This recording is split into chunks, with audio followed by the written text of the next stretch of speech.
तीन दशंधि ऊर्ध्व समय धरी भारतवर्ष जाति जनगणना करने विभिन्न गणसंगठन विभिन्न राजनैतिक दल विभिन्न सामाजिक कर्मी माने दाबी करी आसुले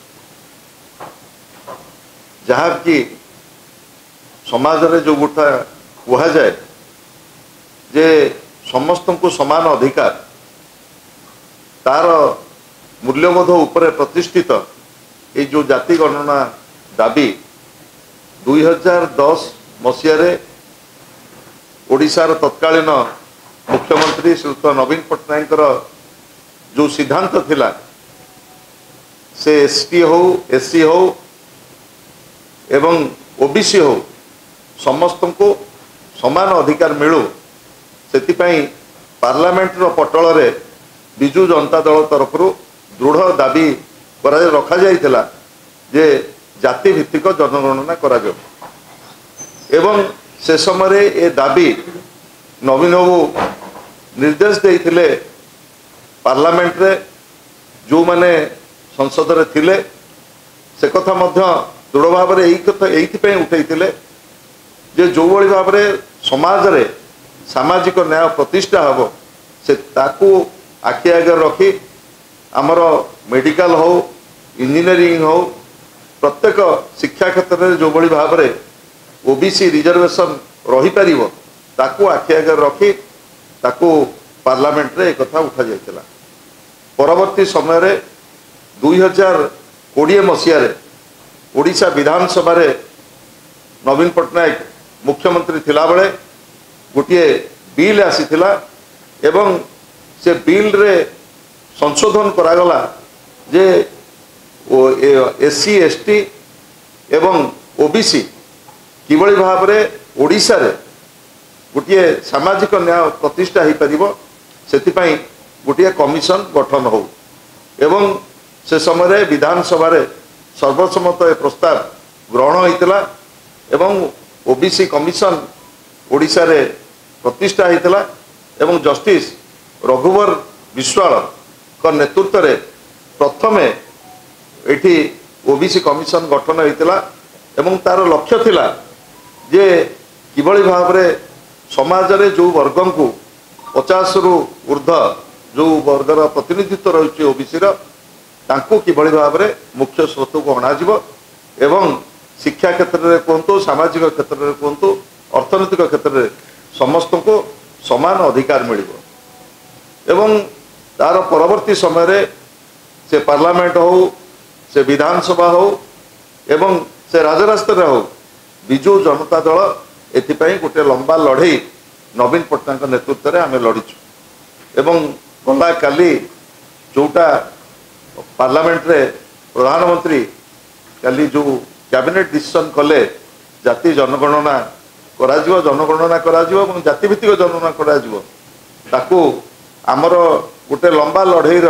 स्वीकृति कहले अत्युक्ति हम ना कारण आपण मैंने जानते जितेबले जातिभित्तिक जनगणना कथा उठाला सारा भारत वर्ष रे सेतेबले आज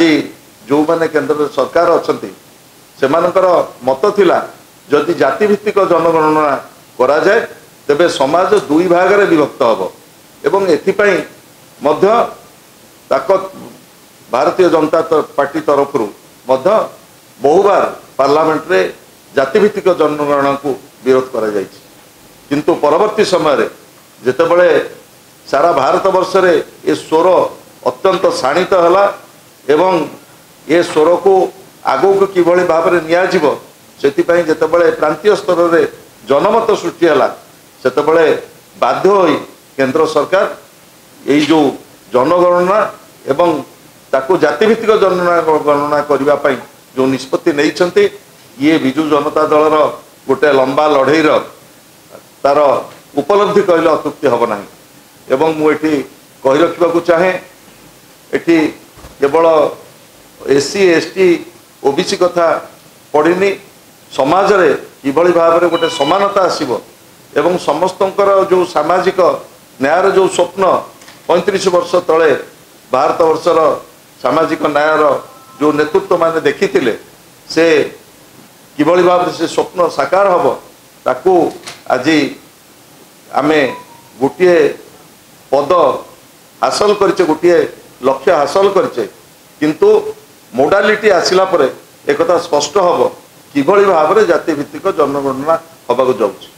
एवं विजु जनता दल एवं यार नेता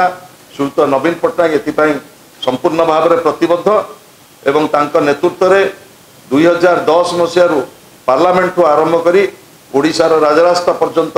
आमे लंबा लड़ई लड़ीचु एवं 2010 रे मध्य विधानसभा रे ए संक्रांत रे कमिशन गठन होइतला सर्वसम्मत प्रस्ताव पारित होइतला एवं आज विजु जनता दलर उद्यम एवं ओडिशार अगणित जनसाधारणकर लड़ई फल आज एक कथा आमे हासिल करने को जाऊँ यही अवकाश रे आमर मु जो कथा डॉक्टर अरुण साहू कहते जे ओबीसी कमिशन तो जाति भित्तिक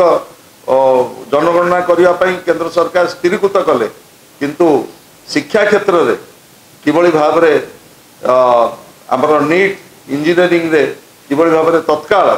ये व्यवस्था को लागू करा जिवो सेतिपई डबल इंजिन सरकार राज्य रे तुरंत पदक्षेप नियंतु आज ये दाबी पुणी थरे आमे दोहराउ।